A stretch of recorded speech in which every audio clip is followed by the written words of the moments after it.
And this is Dr. Stan here on Radio Liberty, coming to you from the hills overlooking beautiful and picturesque Monterey Bay, and bringing you the story behind the story, the news behind the news, hoping to convince you that reality is usually scoffed at and illusion is usually king. But in the battle for survival of Western civilization, it's going to be reality and not illusion or delusion that's going to determine just what the future will bring.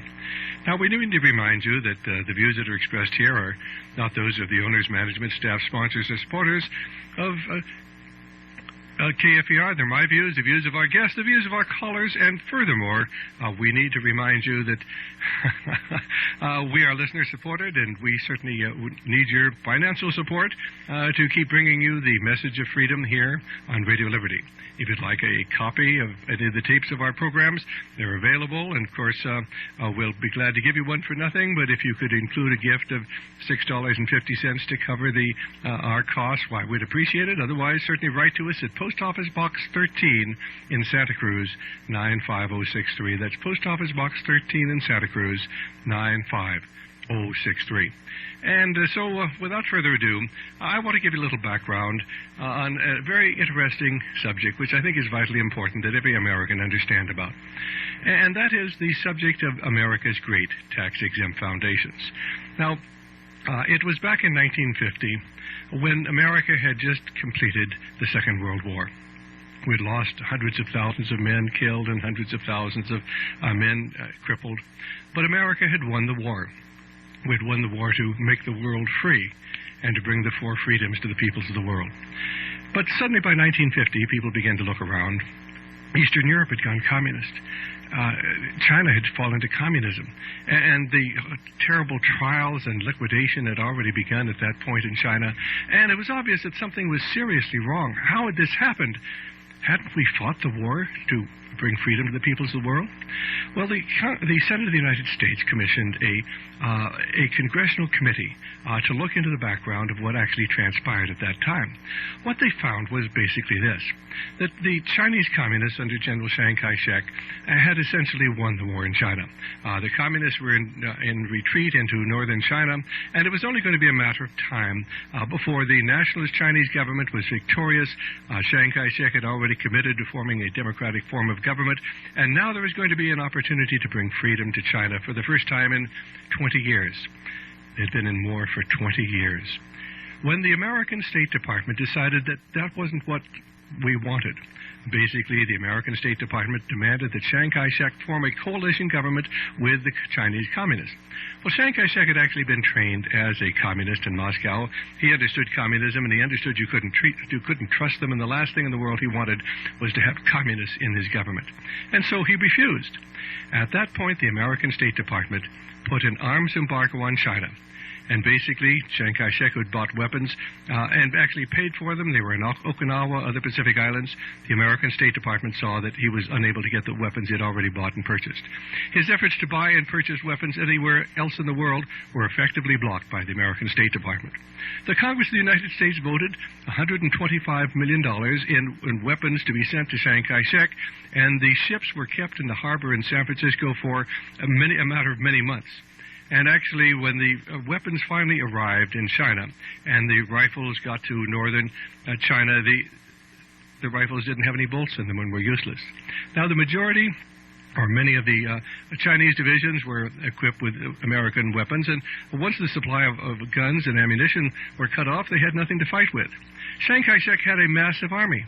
But without weapons, it was defeated by a small, well-armed Chinese communist force, which simply ran south as the Chinese were in retreat because they had absolutely nothing to fight with. How would you like to be a soldier in the battlefield without any ammunition, without any hand grenades, without any replacement if you lost your rifle?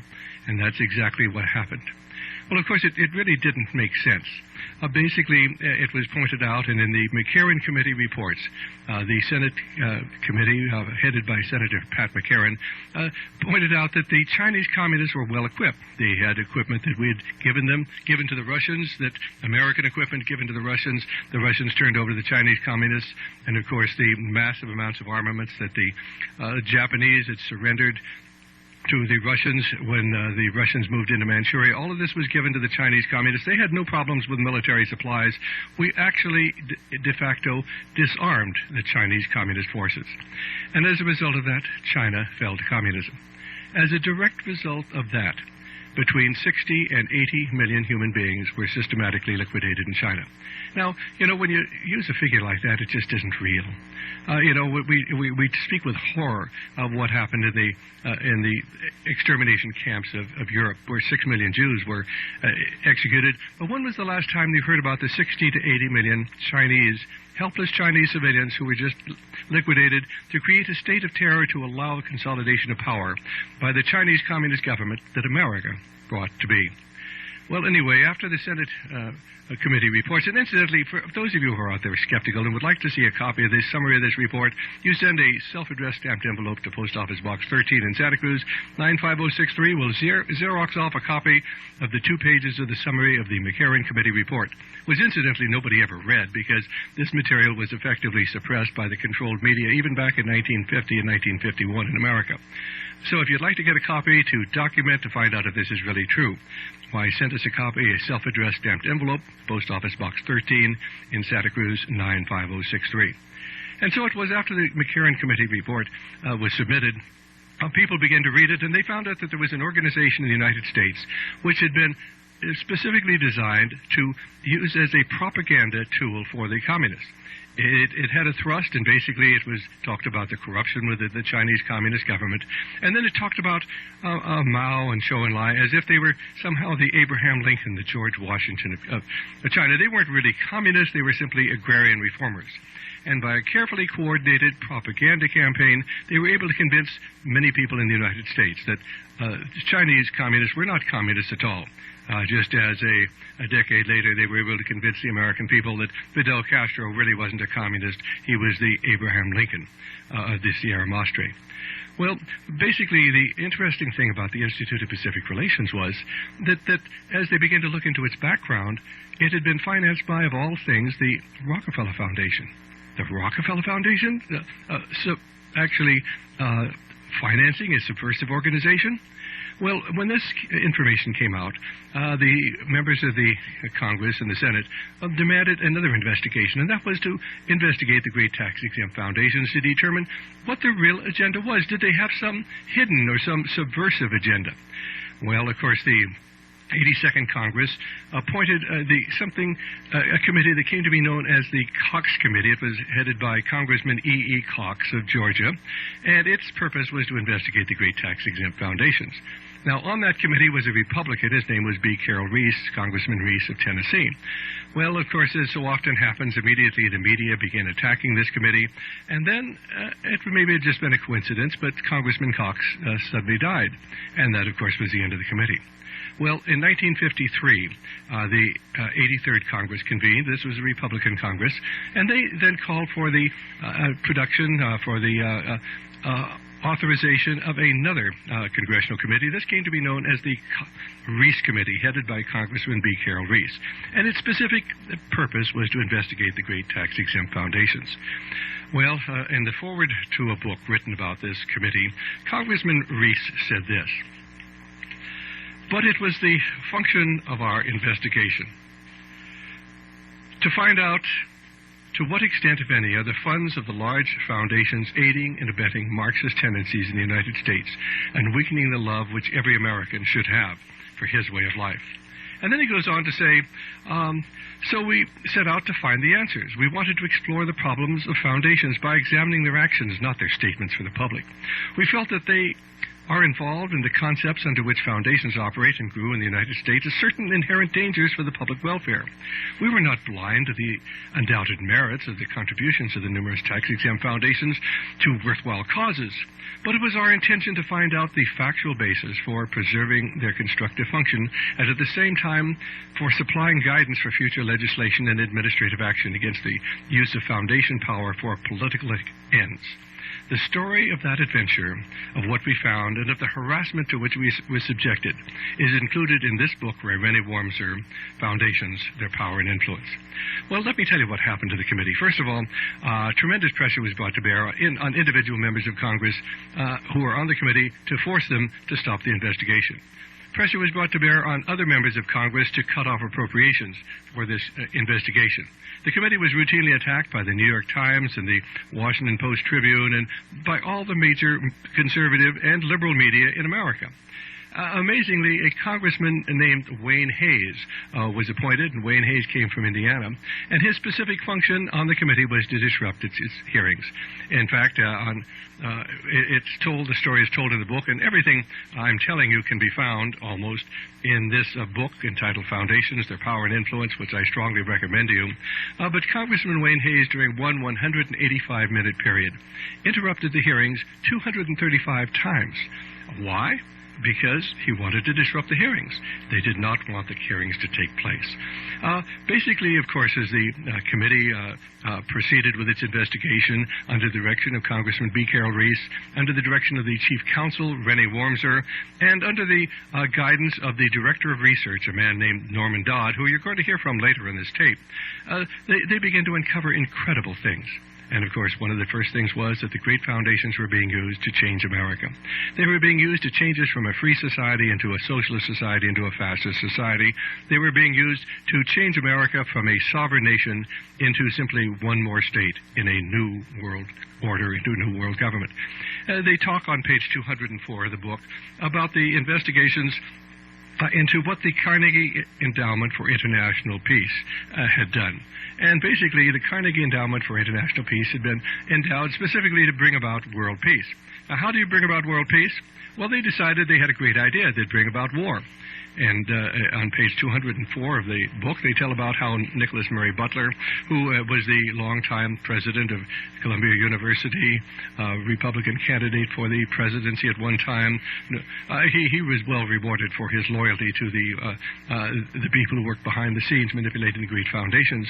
But Nicholas Murray Butler was the president of the Carnegie Endowment for International Peace. And here's what the book tells you. When Andrew Carnegie established the Carnegie Endowment for International Peace, he gave the managers of his fund a difficult task. How were they to go about promoting peace? They seemed to have not a very clear idea until Dr. Nicholas Murray Butler, in whose hands Mr. Carnegie put the initial direction of the fund, got excited about the perils of the Allies in World War I and decided that the best way to establish peace was to help get the United States into the war. Let me repeat that. He decided that the best way to establish peace was to help get the United States into the war. And to this end, he began to use the endowment funds. And that's what they did. They used the endowment funds to propagandize the American people to get involved in a war that wasn't our business at all. And working along with the J.P. Morgan banking interests and Thomas Lamont and others working behind the scenes, they created a propaganda campaign in America designed for one and only one purpose, and that was to bring America into World War I, where we suffered 126,000 American boys killed, 237,000 injured, many of them carrying the pain of their wounds to their very graves. And what did we accomplish? Why, we were going to get the League of Nations. We were going to get world government. We were going to bring about world peace. And, of course, the League of Nations failed. And so once it had failed, they had to begin working for another war, because wars are a means by which society has changed. Now, if that sounds like a ridiculous statement, I want you to listen to this tape very carefully, because you're going to hear in the second half of the tape an interview with Norman Dodd, the Director of Research for this Congressional Committee, who had the unique opportunity of being allowed to send one of his employees to go through the minutes of the Carnegie Endowment for Peace. And, of course, he found what the employee, her name was Catherine Kaysen, as I remember, well, anyway, you'll hear about it, Catherine Casey. What she found, going through the minutes of the committee, was that in 1908, the members of the board of the Carnegie Endowment were sitting around saying, how can we change the world? Is there any better way to change the world than through war? But how will we get a war going? And they spent many months deciding how to get a war going.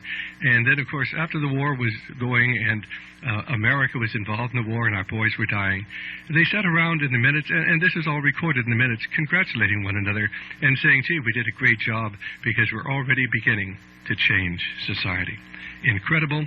Well, this is the sort of thing you're not going to hear elsewhere, but you're going to hear a taped interview, which I did with Mr. Norman Dodd in 1980 before he died. I did it because I knew this story was so vitally important, and someday the time would come when the American people had to learn the truth.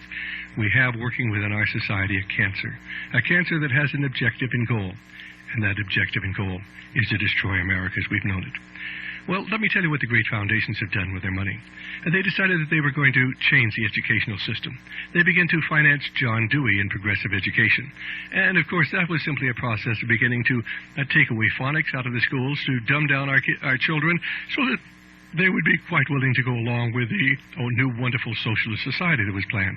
They went to the great universities. They bribed the universities to put their people into key positions, the chairs of history and political science and economics, always pushing the socialist or collectivist agenda. They financed the writing of textbooks, always slanted to the left. They financed the publication of research books, always slanted to the left. They financed such things as the Encyclopedia of Social Studies. The whole story is in the book Foundations, Their Power and Influence, which is probably one of the 3 or 4 most important books ever written, actively suppressed and censored in America for many years and available only through Radio Liberty. So basically, what transpired was that when they financed the writing of the Encyclopedia of Social Studies, they had a socialist write the section on socialism. Well, you'd think that'd be sort of prejudice, and he would glorify socialism, wouldn't you? And then they had a communist write the section on communism. Well, of course, he would be very prejudiced towards making it very apparent that communism was the best sort. But when it came to writing the section on capitalism and free enterprise, they also had a communist write that.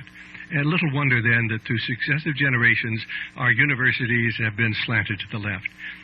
They set out to reward those professors who would prostitute themselves and teach the liberal line, would write articles professing the liberal line. They actually bribed the academics, many of whom were underpaid, and felt that, basically the ruling elite should really control what was going on. And so it wasn't very hard to appeal to the ego of many college professors and to get them to go along with a line of preaching collectivism. Now, you must understand that these ideas of centralization of power with government have never been aimed at really helping the underclass, although that's how you sell it to the people. It has really been aimed at enslaving the underclass and bringing them under government control. Basically, what socialism is really all about, stripped of all of its idealism, a sincere, benevolent, idealistic theory, socialism is force. I think de Tocqueville said it best, speaking to the French Assembly many years ago, when he said that democracy and socialism have only one thing in common, that is a word, and that word is equality. But democracy creates equality by freedom and by liberty, whereas socialism creates equality by regulation and regimentation and force. And that's what it's really all about. Socialism is basically a means by which a massive bureaucracy controls everything, and those who control the bureaucracy control the population. Socialism is the antithesis of freedom, and that is what the great tax-exempt foundations have been financing for almost a century in America. And the fact that you've not heard this before shows the degree of control that today exists over what the American people think. Who do you think it is today who's financing the environmental movement in America? Why, the great tax-exempt foundations. Who is it, do you think, that is financing the gay and lesbian movement? That money that's not, of course, wrung out of the gays and lesbians, appealing to their fears and telling them the Christians and the heterosexuals hate them. Why, if you have any question about that, you send us a self-addressed stamped envelope, and we'll send you a copy of an article that appeared in the New York Times pointing out that on our college campuses across America, you have all these crazy courses which don't prepare people for life. They prepare them for a life of perversion. The gay and lesbian studies, the women's studies, which are basically lesbian studies, the transgender studies. Who do you think is financing that? Why, the Carnegie Foundation, the Rockefeller Foundation, and the Ford Foundation. Who do you think it is funding the abortion movement, the money that doesn't come out of the public coffers? Why, it's in large part the America's great tax-exempt foundations. In fact, who do you think is funding much of the New Age activity, the occultic, spiritual movement which is sweeping America? Well, Barbara Marx Hubbard's latest book, going into the rewriting of the Bible, was financed by the Lawrence Rockefeller Foundation. So you must understand what these great tax-exempt foundations are doing. They have an objective and goal. Now, there's an interlock between the great foundations and America's State Department. Let's take you back to the period immediately after the Second World War, that period between 1945 and about 1949, January of 1949, when China was lost to freedom. Who was working in the State Department? There was a man, his name was Dean Rusk, and he was a member of the Board of Trustees of the Rockefeller Foundation, a member of the Institute of Pacific Relations, and the Undersecretary of State in charge of substantive affairs when we were betraying China to the communists. And then about 1948, 49, 1950, he became the Undersecretary of State in charge of Far Eastern Affairs, where then he could betray the American boys we sent to Korea to fight in a no-win United Nations-directed war, a war we never should have been in if we didn't intend to win. In fact, we could talk sometime about how a statement made by the American Secretary of State actually invited the North Vietnamese to attack South Vietnam, assuring them that if they did attack, we would not come to South Vietnam's aid. And, of course, the North Koreans did just what we wanted, and now we had a war going. Well, Dean Rusk was the Undersecretary of State in charge of Foreign Affairs, Far Eastern Affairs, at the time when we were betraying our forces and the South Koreans. Well, then in 1952, Dwight David Eisenhower was elected to the presidency. And what happened to Dean Rusk? Why, he went to work full-time for the Rockefeller Foundation as president of the Rockefeller Foundation. And from 1952 until 1960, Dean Rusk remained president of the Rockefeller Foundation. Then in 1960, Dean Rusk returned to the American State Department, now as the American Secretary of State under John Fitzgerald Kennedy, a position he held until 1968, when Richard Nixon was elected, when we supposedly changed direction in Washington, D.C., because now the Republicans were in. And, of course, it was during that time when we fought a no-win war. Exactly the same forces were in power in Washington, D.C.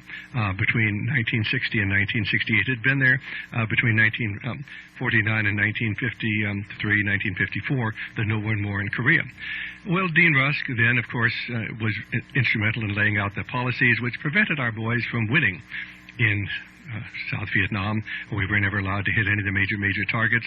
We literally betrayed South Vietnam to communism. We executed their leaders. We undermined the fabric of their society. We had a program of assassination known as the Phoenix Program, where the American government paid for ears. You brought in an ear of somebody who was supposedly an enemy of the society, an enemy of the state, an enemy of America. You got well paid for an ear.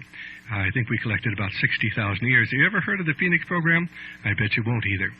That's another story, and we can talk about that some evening when we talk about the background to Vietnam. Well, anyway, then in 1968, Dean Rusk left the State Department, and where do you think he went? Why, he went back to the Rockefeller Foundation to become its president once again. You see, those people who do the service and work for the great foundations are well rewarded, whether they're actually working for the foundations or whether they're in the American State Department. Another case in point, probably the other major figure in our involvement in South Vietnam was a man named McGeorge Bundy.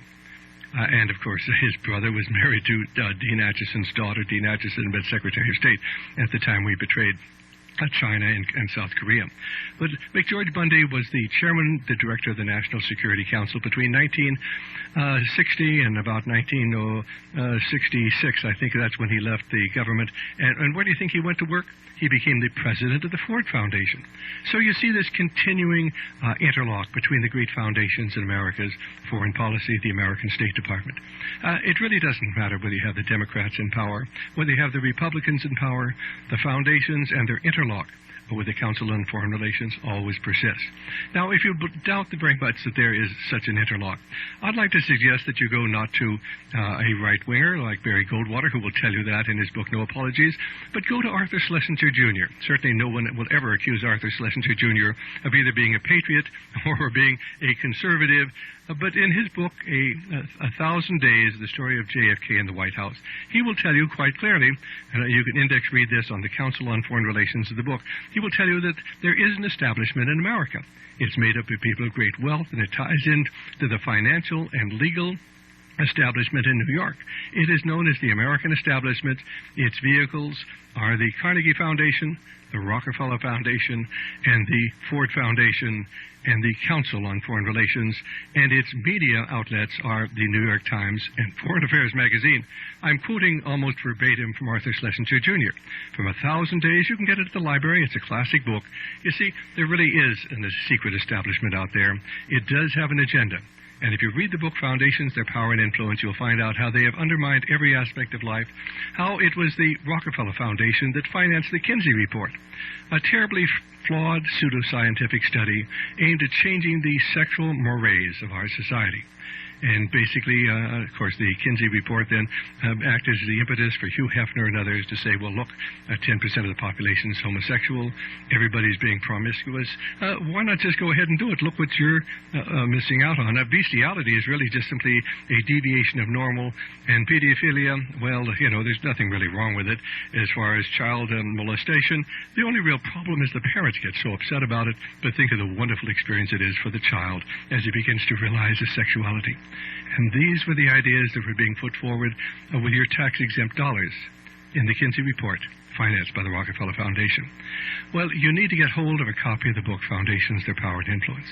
But then you need to, in just a couple of minutes, you're going to hear this wonderful interview that comes from the past.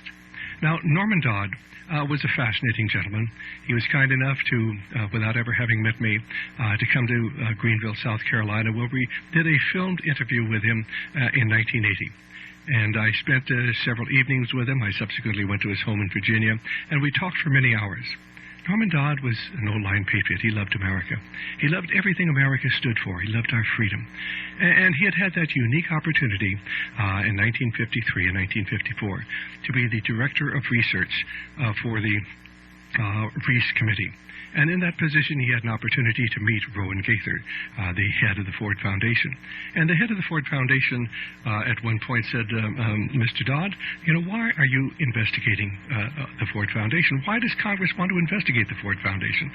And before Mr. Dodd could answer that question, Rowan Gaither said, well, let me tell you what our real purpose is. We are operating under presidential directives, and we're using our grant-making power to so alter the life of in the United States that one day we can be peacefully merged with the Soviet Union. Incredible? Not incredible at all. When did you hear this story from Norman Dodd's own lips? Now, he told this story many times across America, but it never was recorded. It never was filmed. And we did the first filmed interview ever done with him. Subsequently, our good friend Ed Griffin, who's written that wonderful book, The Creature from Jekyll Island, went and actually did another filmed interview, which he's been selling for a number of years. And hopefully one day we'll have our video presentation ready. But it's vitally important that you hear what Mr. Dodd said. Now, Norman Dodd died in the mid-1980s. The copies of the Reese Committee report were all systematically bought up, and most of them have been destroyed. We've been trying to get copies of that report. You can't find one in California. You can't find one in the western United States. In fact, at East Tennessee State University, where the papers of Congressman B. Carroll Reese are kept, there's no copy of the Reese Committee report, his most important work. What happened? Why, the copies of the Reese Committee report were simply bought up and destroyed. We have a taped interview with Mr. Robert Goldsboro, who worked for a different congressional committee but was fascinated by this subject. He was also a friend of Norman Dodd's. And in a taped interview, which we have, which incidentally is available from Radio Liberty, Mr. Goldsboro tells how he had a copy of both the Cox and Reese Committee reports, and back in 1958 or so, somebody came to a complete stranger and said, I understand you have copies of those reports. I want to buy them. I'll give you $2,000. Well, now, back in those days, $2,000 was a lot of money. But Goldsboro said they're not for sale. And the stranger said, I want those reports. You name your price. And that's what really happened across America. Most of the copies of those reports were simply bought up and are no longer available anywhere in America. Mr. Goldsboro tells me he knows of only 3 copies of those reports in existence in America today. There is one back at the Library of Congress. We've been unable to access it, but almost as good as the Reese Committee report itself is the book, Foundations, Their Power and Influence. And so it is that this evening we're going to give you that unique opportunity to listen to Mr. Norman Dodd as he gives you the background of his wealth of information, actually working as the chief investigator for the Reese Committee. And so, in just a moment, Mr. Norman Dodd.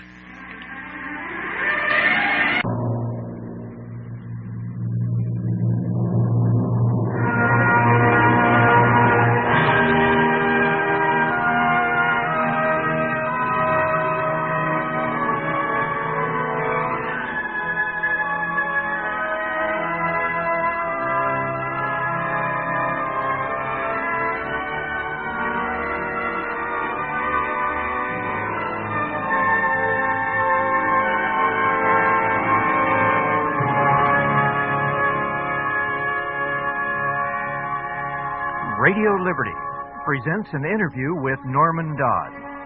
The audio tape you're about to hear has been made from classic film footage produced by Dr. Stanley Monteith in 1980. This may be one of the most fascinating and important interviews you'll ever listen to. Let's join Dr. Stan as his conversation with Norman Dodd begins.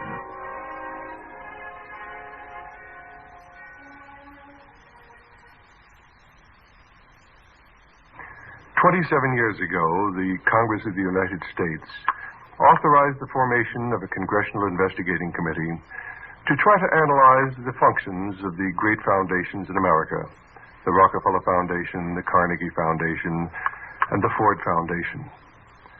Mr. Norman Dodd was the Director of Research for the Congressional Committee that came to be known as the Reese Committee.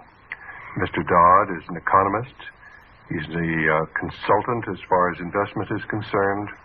But during that period, that very important period, some 27 years ago, he headed research in the effort to find out what indeed were the great foundations doing in America. Mr. Dodd, what did you find out was the stated objective and goals of the great American foundations? We found out, Doctor, that these foundations had as their objective the orientation of the people of this country to the idea of collectivism, and thereby nullifying for good and all the commitment of the country to individualism, which was the feature of the country at the beginning. Now, how did they go about doing this? Well, primarily they did it, Doctor, by securing control of what is known as the money supply of the people of this country. You're speaking now of the money supply that was going into education. Well, it's the money supply of the people of the country as a whole. And how did they do this? They did this by working out a system of banking, which was foreign in its concept, but it enabled debt to be what we call monetized, transformed into bank deposits. Now, how did they specifically set out to influence education in America? Well, by having at their disposal unlimited quantities of this newly created money and being able to reward the personalities who were active in the world of education, administratively as well as academically. Were they able to influence the textbooks or the teachers? Yes, they were. They were able to see that textbooks were almost produced on order, and assuring the publishers of textbooks of the funds necessary to make publication of those books profitable. Now, have you personally had contact with some of the directors of these great foundations? Yes, I have. Could you tell us about it? Well, one instance, I'll use a couple of instances as illustrations. One instance had to do with my responding to an invitation from the president of the Ford Foundation, who asked me if, when I was next in New York, would I stop in their office and have a visit, which I did. And on arrival, after amenities, Mr. Gaither, who was the then president, said, "Mr. Dodd, we invited you to come and see us this morning, hoping that you would, off the record, tell us why the Congress was interested in operations of foundations such as ours." And before I could think of how I would reply to him, he volunteered the following. He said, "Mr. Dodd, those of us here at the policy-making level have all had experience either with the OSS or the European Economic Administration in operating under directives, the origin of which was the White House. We today operate under just such directives. Would you like to know what the substance of these directives is?" And I said, "Yes, Mr. Gaither, I'd like very much to know." Whereupon he said to me, "The substance of the directives under which we operate is that we shall use our grant-making power so to alter life in the United States that we can be comfortably merged with the Soviet Union." Well, figuratively, I nearly fell off the chair. But I did remark to him, "Mr. Gaither, in the light of what you just told me, many of your grants make sense. I can understand them. But I do not think you're entitled to withhold this information from the people of this country to whom you are beholden for your tax exemption. So why don't you tell them what you've told me?" And his answer was, "Mr. Dodd, we wouldn't think of doing that." So I said, "Well, Mr. Gaither, answer your first question.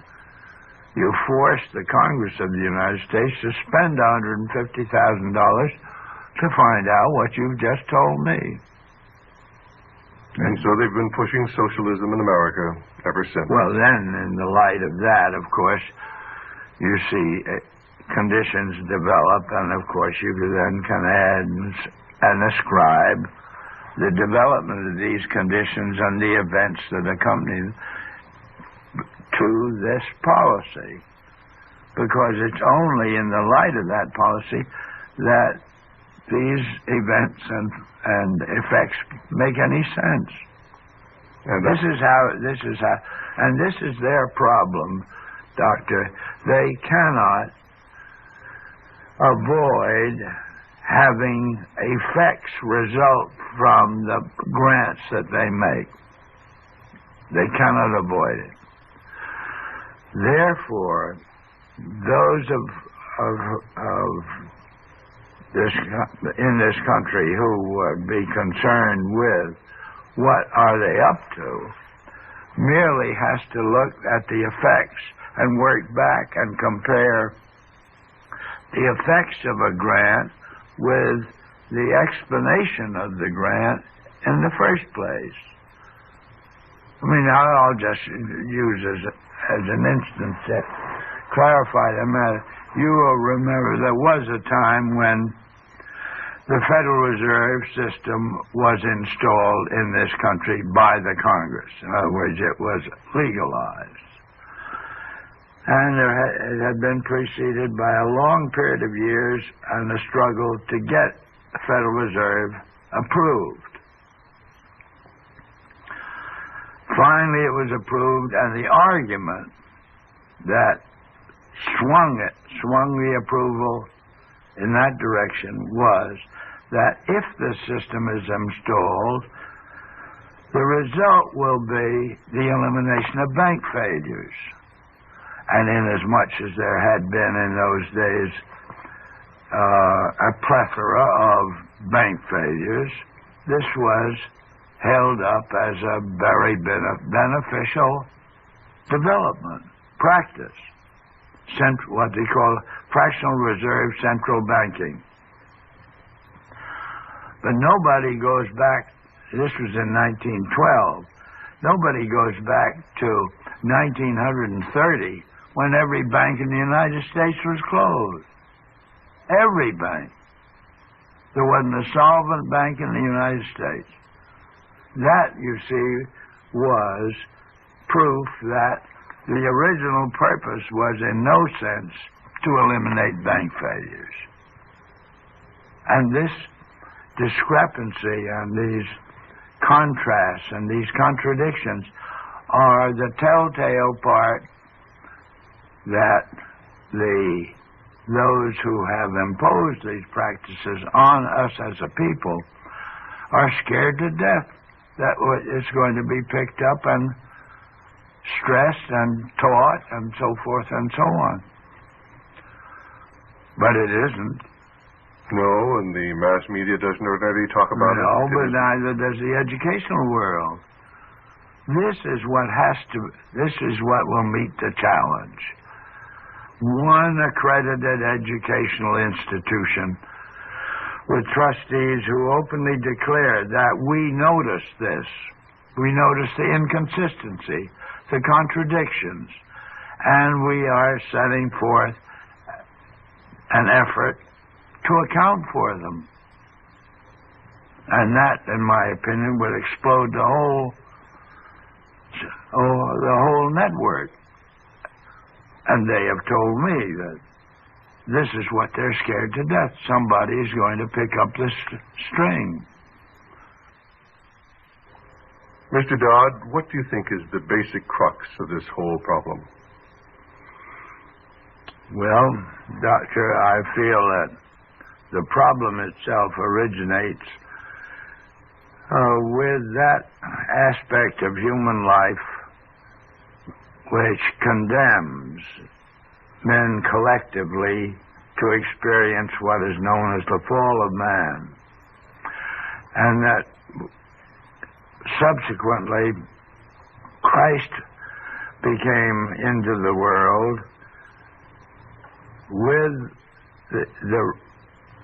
the knowledge that the individual could confront this condition and not become victimized by it, but that entailed the individual emulating Christ, who through the temptations in the wilderness was confronted by the satanic, listened to what the satanic had to offer, and say no, and then add, and I know you to be Satan, and Satan went away.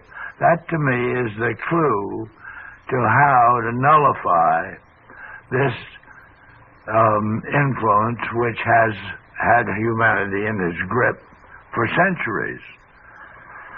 Well, of course, what it means is that one has to accept the realism of the inclusion of evil. And that, in turn, challenges the world of education to equip the student with the knowledge necessary to recognize evil in action within the sphere of his own experiences and refuse to be part of it. Then this influence, which has been behind the creation of this network, can't operate. It cannot operate in the light. And admittedly, it, says that it acknowledges that, so that it is, those who are part of it knowingly are scared to death that somebody, at some point, as they put it, is going to pick up the end of a string and little by little follow it to the end. And as they put it to me, when that happens, we're through. Now, did you or any member of your staff ever have the opportunity of going through the records of any of the great foundations? Well, we had one remarkable instance of that kind, by invitation. This invitation came from the Carnegie Endowment for International Peace and was in response to a letter which I had written to the endowment asking certain questions, seeking certain information. And this invitation was issued to me over the telephone to come to their office in New York when I was next there. This I did. And on arrival, found myself in the presence of Dr. Joseph Johnson, the president, two vice presidents, and their own counsel, a partner of Sullivan and Cromwell. And after a minute, Dr. Johnson said, "Mr. Dodd, we received your letter, and we can answer all these questions, but it will be a great deal of trouble, because with the approval by the Senate, a ratification of the United Nations Treaty, we felt our job was done. So we took all our records from the beginning of this endowment up to that 1945 and sent them to the warehouse. And then we concentrated on just using our funds to build this new building across the street from the United Nations, which would provide the various organizations that would follow the United Nations activities with a place to meet. But, he said, we have a counter-suggestion, and that is, Mr. Dodd, if you can spare a member of your staff for 2 weeks and send them to New York, we will provide that member with a room in the library, our library, and the minute books of this endowment since its inception. And we think whatever you want to find out, you can find out through that source. Well, my first reaction was these men had lost their mind, because I had a pretty good idea of what those minute books might show up. But as I thought about it, I realized that most of them were new in their position.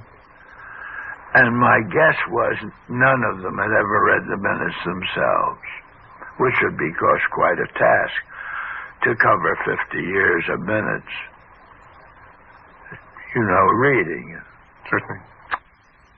Accepted this invitation and selected a member of my staff, a Miss Catherine Casey, who was a practicing Washington lawyer, but who was on my staff to see to it that I, in conduct of the work of the staff, did not break any official rules in Washington.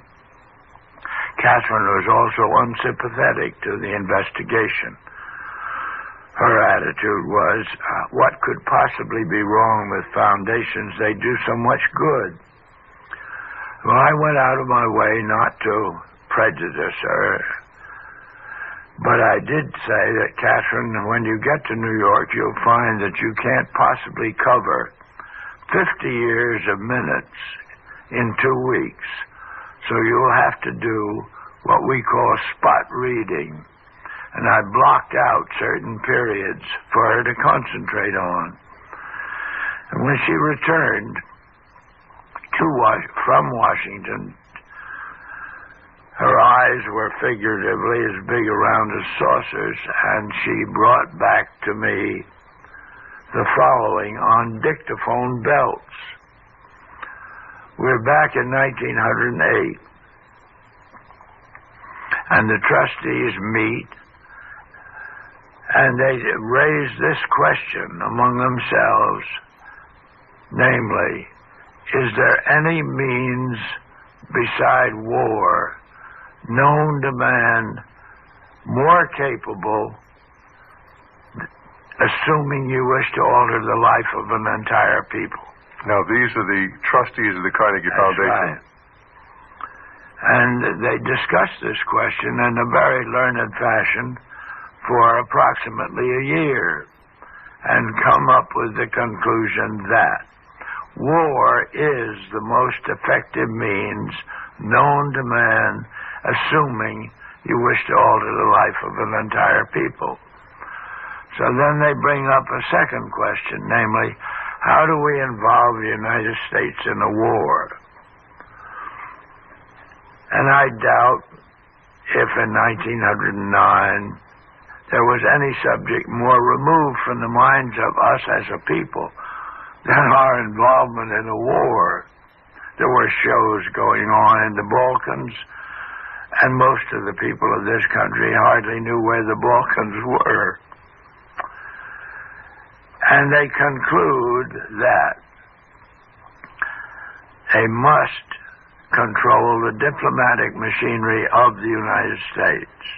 And that raises question number 3, namely, how do we secure that control? And the answer comes up, we must control the State Department. And from that time on, their activities were centered on securing control of the State Department. Now, as a means to that end, the endowment founded an instrumentality called the Council for Learned Societies. And that council was assigned the task of passing on every high official appointment to the State Department before the appointment was confirmed. At that point, this finding linked up with what we had already suspected, but nevertheless there was confirmation of it. Well, this happened, and pretty soon the country was in a war, which came to be known, of course, as World War I. And this group of trustees at one point congratulated themselves on the wisdom of their original decision because, as they put it, war has demonstrated a power to alter the life of the people of this country already. And then their interest centered on seeing to it that we as a people did not revert to our customs and our practices which prevailed prior to the outbreak of World War I. And they decided after the war was over that meant we had to control education in the United States. And so they realized that this was a very prodigious task. So they approached the Rockefeller Foundation and made the suggestion that the Rockefeller Foundation take on half the problem and they retain the other half. They divided it between those subjects which were domestic in their significance and those which were international.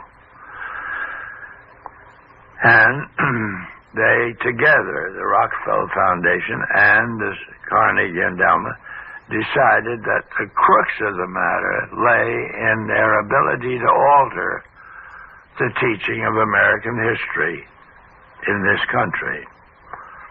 So they approached then 3 of the most prominent historians with that suggestion, and they were turned down flat. So then they decided they'd have to build their own stable of historians. And so they then approached the Guggenheim Foundation, which specialized in awarding fellowships, and said, figuratively, when we find a likely young man who's headed to become a teacher of American history, and will you grant him on our say-so a fellowship? And the answer was, yes, we will. So they gradually assembled 20. And they took these 20 to England, London. And there they briefed them as to what was expected of them. And that became the nucleus of the American Historical Association, to which ultimately the endowment made a grant of $400,000 for a study to be made which would conclude what the future of this country was to be. And at the end of 1932, this study comes out in 7 volumes, the last volume of which was a summary of the other 6. And it ended on the note that the future of this country belongs to collectivism administered with characteristic American efficiency. And that became and using today's language, that became the guidelines for higher education in this country. And then coincidentally with that, then books began to appear, all of which were detrimental to our vision of our own patriots who had signed a Declaration of Independence, and they were downgrading these men. Witness the most recent book on Jefferson that had to do with his having enjoyed a colored mistress and things like that. But there's no reason to write that sort of thing. Now, were many of these books that have come out through the years funded, financed, subsidized by the great foundations? Through the medium of their support of certain publishing companies, yes. Did the mass media in the 1950s adequately cover the findings of the Reese Committee? Oh, no. No. Was there any effort? Most reaction through that media were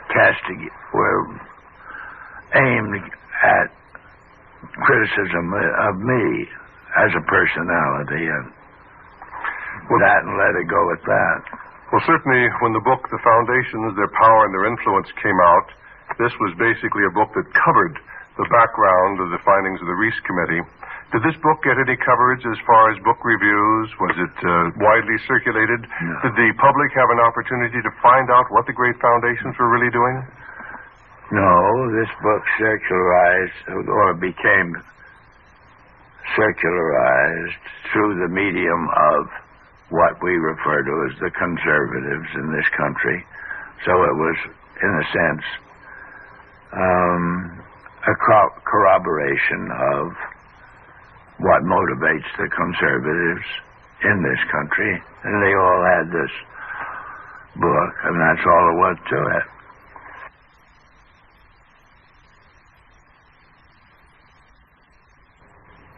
And this discrepancy and these contrasts and these contradictions are the telltale part that those who have imposed these practices on us as a people are scared to death that it's going to be picked up and stressed and taught and so forth and so on. But it isn't.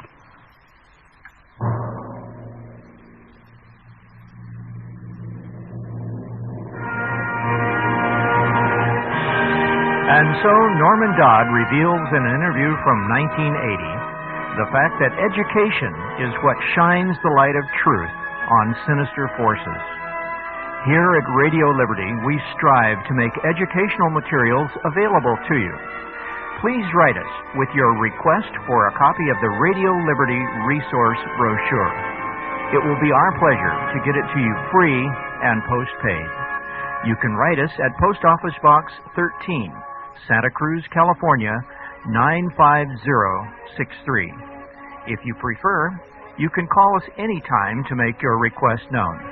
The number to use is 1-800-5-HIV-WAR. That's 800-544-8927. Thank you for helping us shine the light of truth.